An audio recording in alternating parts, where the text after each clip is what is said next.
Nous allons poursuivre et parler bande dessinée ce matin avec Mathieu Van Overstraten. Et autour de la table aussi Delphine Simon et Carlo De Pascal ce vendredi. Et Mathieu, c'est une grosse sortie. Évidemment, chaque fois qu'il y a un nouveau Blake et Mortimer qui débarque, qui s'appelle 8 heures à Berlin.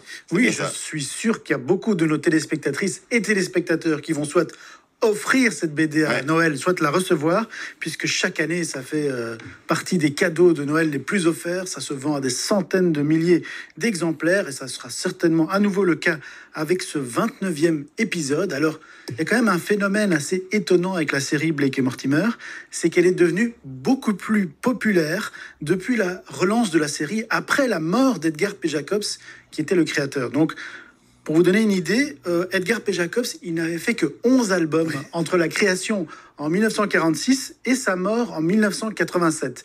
Et aujourd'hui, on en est déjà au tome 29. Alors comment ça se fait que le rythme de parution a comme ça été revu à la hausse fortement?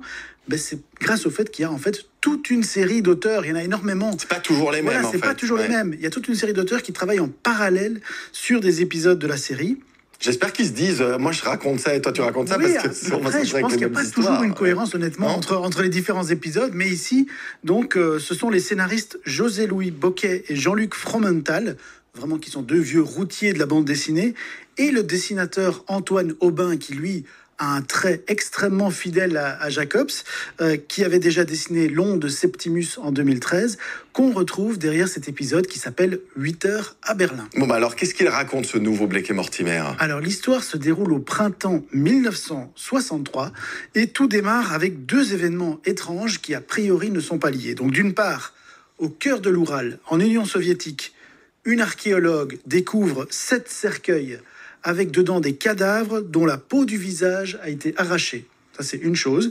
Et puis, au même moment, à Berlin, un homme se fait tirer dessus au moment où il franchit le fameux mur de Berlin, qui vient d'être construit à ce moment-là. Et avant de mourir, il prononce un dernier mot plutôt étrange. Il dit « Doppelganger ». Alors, Doppelganger, c'est un mot allemand qui signifie sosie ou doublure en français.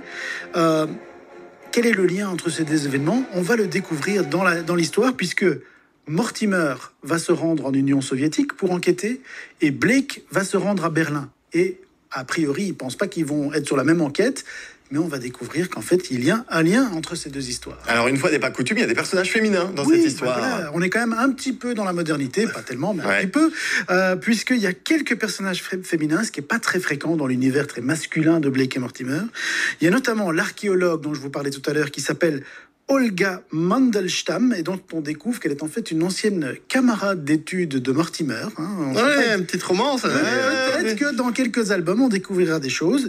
Et puis, il y a Christa Hagen, qui, elle, est une actrice allemande, jeune, jolie, qui va aider Blake et l'agent cubain Mendoza à avancer dans leur enquête à Berlin. Alors bon, j'imagine, un Blake et Mortimer, il y a forcément des méchants aussi, non? Oui, c'est ça le plus intéressant dans tous les Blake et Mortimer, ce sont évidemment les personnages de méchants. Alors il y a bien sûr l'inévitable colonel Ulrich, qui est toujours là, cet aventurier sans scrupules.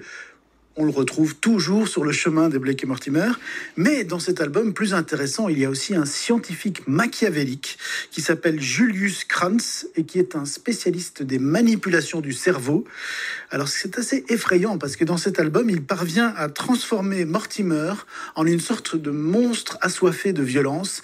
Donc ça fait un petit peu peur. Je crois qu'il y a aussi un président des États-Unis, non, dans l'album. Oui, parce qu'une fois n'est pas coutume, cet album, donc qui s'appelle 8 heures à Berlin, se déroule dans un véritable contexte historique. Donc la célèbre visite de John F. Kennedy à Berlin en 1963, avec cette fameuse phrase mythique qu'il va prononcer. Ich bin ein Berliner. Ich bin ein Berliner. Heureusement qu'il n'était pas à Hambourg, sinon il aurait dit Ich bin ein Hamburger. Donc on peut dire que... Il en prépare depuis il était prêt, il est prêt depuis 6 heures. Il est prêt depuis 6 heures pour celle-là. Donc c'est ça qui est très intéressant, c'est que les auteurs situent quand même un récit fictionnel dans un contexte historique réel. Bon, alors quand on a un nouveau Blake et Mortimer, on a envie d'avoir l'avis de Mathieu Van Overstraten. C'est quoi le verdict? Alors, honnêtement, dans toute la galaxie des Blake et Mortimer, il y en a qui sont moyennement réussis. Celui-ci, il est plutôt dans la catégorie des très réussis. Franchement, on est très fidèle à l'univers jacobsien et le scénario est habilement construit et vraiment passionnant. Donc, on peut dire que c'est un bon cru. Et ben voilà. Et puis pour ceux et celles qui veulent d'autres critiques, d'autres descriptions d'albums par Mathieu, rendez-vous sur votre site internet age-bd.com. C'est juste, ça, hein, c'est j'ai juste. eu un doute. Je l'ai fait sans lire mes notes. Merci beaucoup, Mathieu.